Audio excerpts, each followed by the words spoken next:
Bapak Ibu sekalian, selamat malam, selamat berjumpa di dalam seri doa Pentakosta hari yang ketiga. Saudara, hari ini kita akan membahas satu tema, yaitu Roh Kudus dalam misi Tuhan. Untuk itu, saya mau mengajak kita sekalian, saudara, untuk menyatukan diri kita di dalam doa. Saudara, mari kita berdoa. Bapa dalam Tuhan Yesus Kristus, kami sungguh bersyukur pada malam hari ini, di mana kami boleh kembali merayakan seri doa Pentakosta, di mana Roh Kudus turun atas hidup kami, atas gereja Tuhan, sehingga kami boleh hidup bukan saja pada kuasa kebangkitan Kristus, tetapi juga menjalankan tugas panggilan kami di dalam kehidupan ini. Oleh karena itu, biarlah Tuhan menolong lewat firman Tuhan yang diberitakan, supaya apa yang boleh kami dengar menjadi bekal dalam hidup kami. Di dalam nama Tuhan Yesus Kristus kami berdoa dan mengucap syukur. Amin.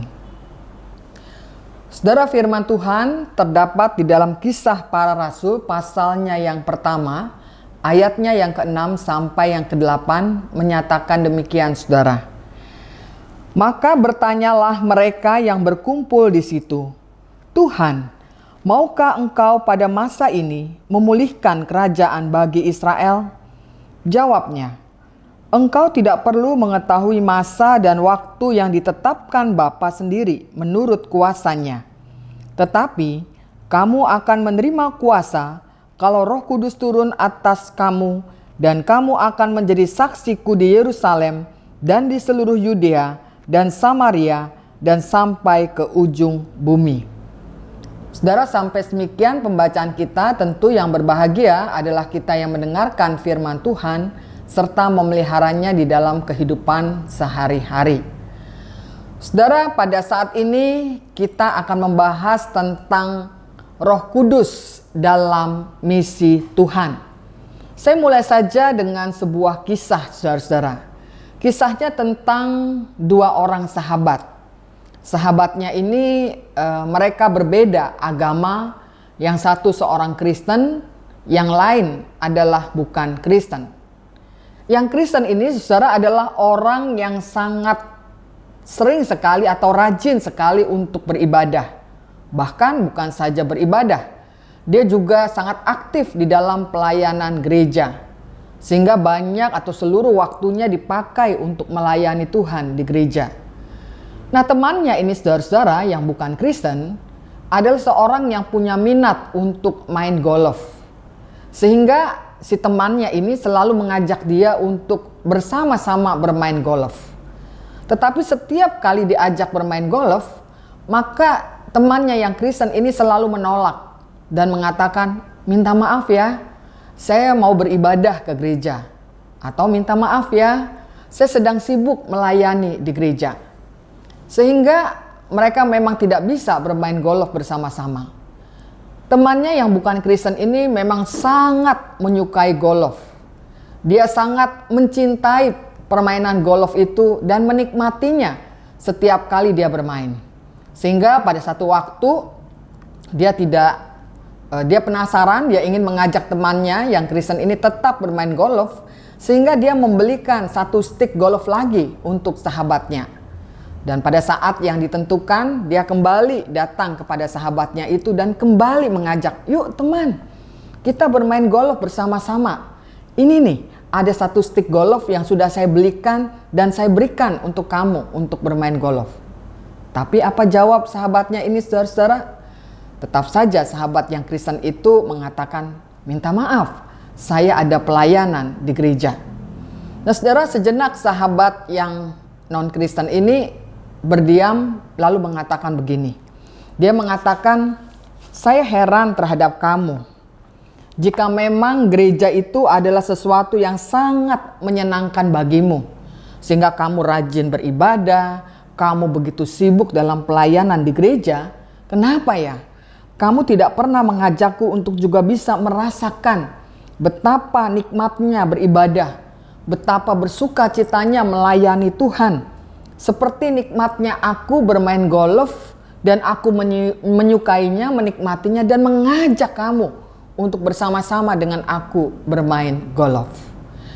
Nah, saudara, kisah persahabatan ini menarik untuk kita pelajari. Terutama kita sebagai seorang Kristen yang kita tahu bahwa kita punya tugas pengutusan. Bagaimana kita menjadi saksi-saksi Kristus di tengah-tengah dunia ini. Jika kita mengetahui betapa kita bisa menikmatinya, keakraban, keintiman kita dalam persekutuan dengan Tuhan, dan bagaimana kita merasakan bertumbuh bersama-sama dalam pelayanan di dalam gereja, seringkali kita lupa dan abai untuk tugas panggilan kita mengajak orang-orang lain yang mungkin undur dari gereja, mungkin malas bergereja, atau yang bukan Kristen sekalipun, untuk boleh menikmati satu hubungan yang akrab, yang intim dalam pengenalan akan Tuhan. Nah saudara, hal ini penting kita ajukan di dalam diri kita masing-masing. Kenapa? Karena jelas bahwa sebagai seorang Kristen, kita punya tugas yang mulia, yaitu bagaimana kita memperkenalkan Kristus di dalam kehidupan ini. Tugas itu sangat nyata dan jelas dinyatakan oleh Yesus kepada murid-muridnya ketika ia naik ke surga. Satu peristiwa di mana peristiwa ini mengingatkan tentang tugas panggilan seorang Kristen. Nah, kalau kita membaca di dalam Kisah Para Rasul 1 ayat ke-8 dikatakan, "Tetapi kamu akan menerima kuasa kalau Roh Kudus turun ke atas kamu, dan kamu akan menjadi saksiku di Yerusalem dan di seluruh Yudea dan Samaria dan sampai ke ujung bumi." Nah saudara, bukankah ini sebuah perintah? Bukankah ini suatu misi Allah yang dititipkan Allah kepada kita? Ada sebuah tongkat estafet yang tidak hanya berhenti pada karya Kristus ketika dia mati, dia bangkit, dan dia naik ke surga. Tongkat estafet itu diberikan Tuhan kepada murid-muridnya, tetapi juga tentunya kepada kita. Oleh karena itu, apa yang kita bisa hayati dalam perikop ini, saudara? Pertama yang kita bisa hayati bahwa ini adalah misi Allah. Memulihkan kehidupan dunia, memberitakan Injil adalah misi Allah. Agar Injil, kabar baik itu betul-betul dan bisa dirasakan oleh semua manusia di dalam dunia ini. Ini yang pertama. Yang kedua, saudara. Yang kedua adalah karena Allah mau memakai kita, memakai saudara dan saya untuk menjadi saksi-saksinya dimanapun kita berada. Seperti yang saya katakan tadi, ada tongkat estafet yang tidak boleh berhenti hanya di dalam karya Kristus, tetapi juga Kristus mau memakai saudara dan saya untuk melanjutkan misi Allah. Dan yang ketiga, saudara-saudara, bahwa di dalam kita melaksanakan misi Allah ini, kita tidak pernah sendiri. Allah di dalam Roh Kudusnya berkarya di dalam diri kita. Allah memberikan kuasanya kepada para murid, tetapi juga pada kita untuk kita mampu melaksanakan tugas itu. Di dalam Kisah Rasul pasal 1 ayat ke-8 dikatakan, "Kamu akan menerima kuasa kalau Roh Kudus turun atas kamu." Jadi ada kuasa di dalam Roh Kudus. Kuasa yang seperti apa itu, saudara? Roh Kudus di dalam bahasa Yunaninya adalah dunamis, atau mungkin kita mengenal atau mengingat kata dinamit. Nah saudara-saudara, bukankah kekuatan dinamit itu begitu luar biasa? Dan itulah juga yang mau dikatakan di dalam hidup saudara dan saya ketika kita menjalankan misi Allah.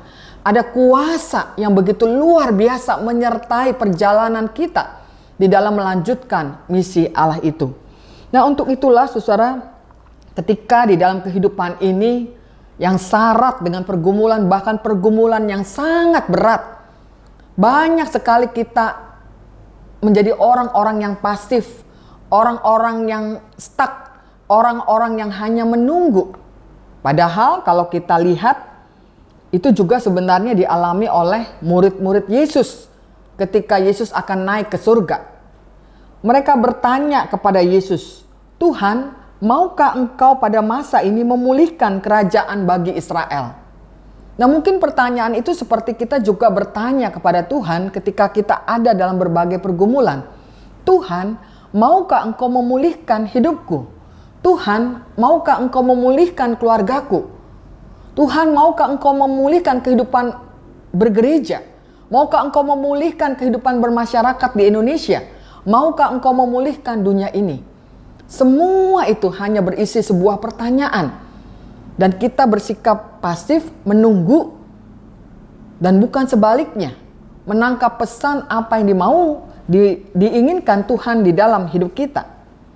Saudara, sudah jelas kalau kita bertanya, Tuhan maukah engkau memulihkan hidupku atau seperti murid-muridnya?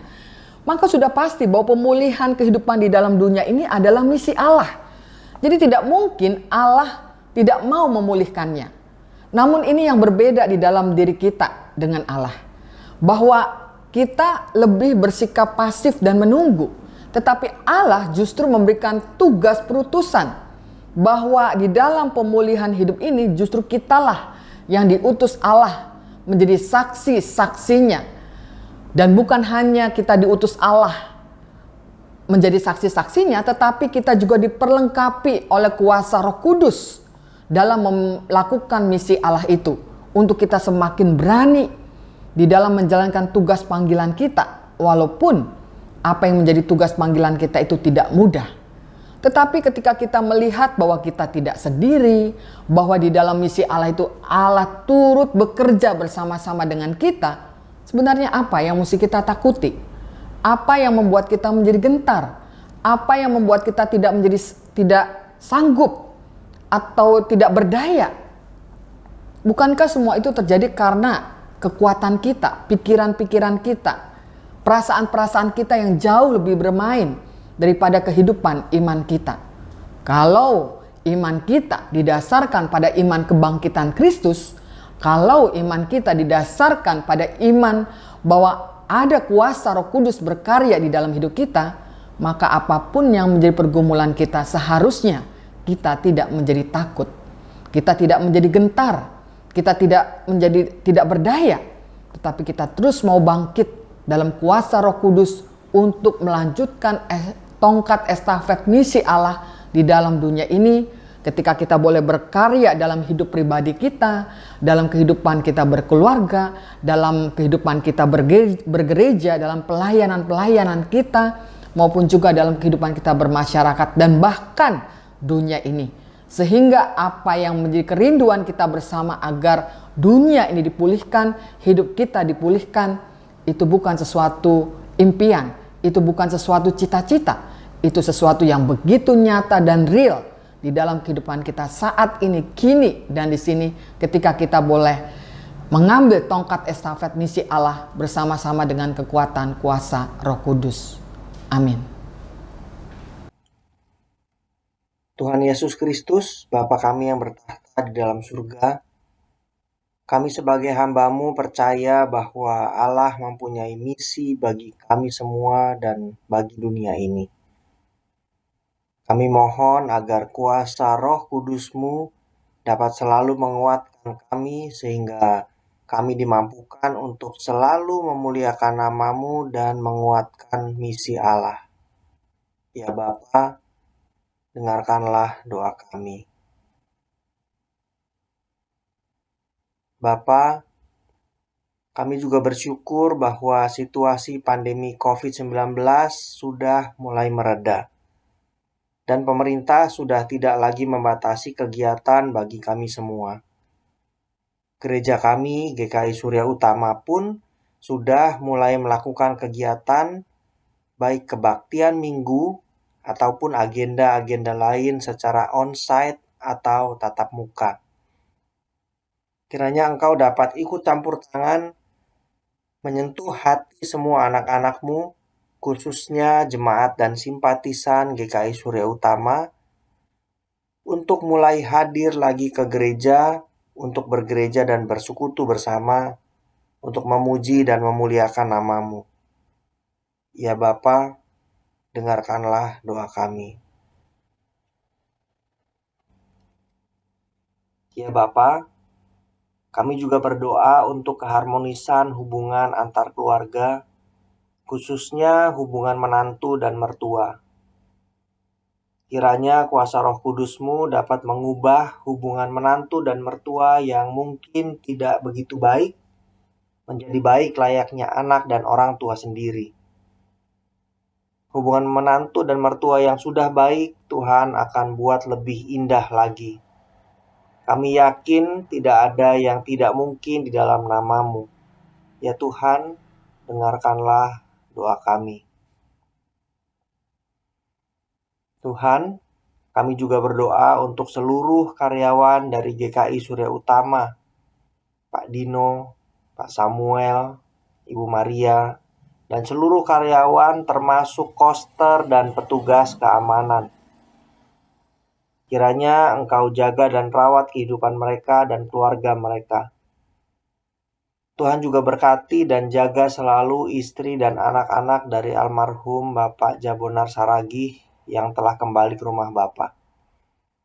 Tuhan juga jaga dan rawat kehidupan dari Pak Tri dan keluarga yang telah menyelesaikan masa jabatannya dan sekarang menjalani masa pensiun. Dengarkanlah doa kami ya Tuhan. Bapa kami yang di surga, kami juga memohon agar Engkau ikut campur dalam penyebaran Alkitab ke daerah-daerah terpencil, supaya anak-anak-Mu di sana bisa membaca firman Tuhan dan bisa bertumbuh kembang menjadi pribadi-pribadi yang takut akan Tuhan. Kiranya Bapa mendengar doa kami. Amin.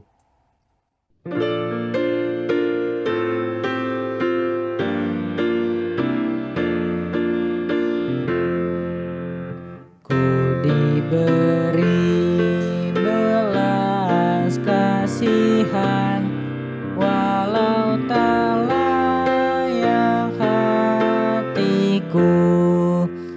Tadiku aku kini heran, Tuhan besarlah rahmat-Mu. Kidung imanku bergema, rahmat-Mu sungguh mulia. Kidung imanku bergema, rahmat-Mu sungguh mulia.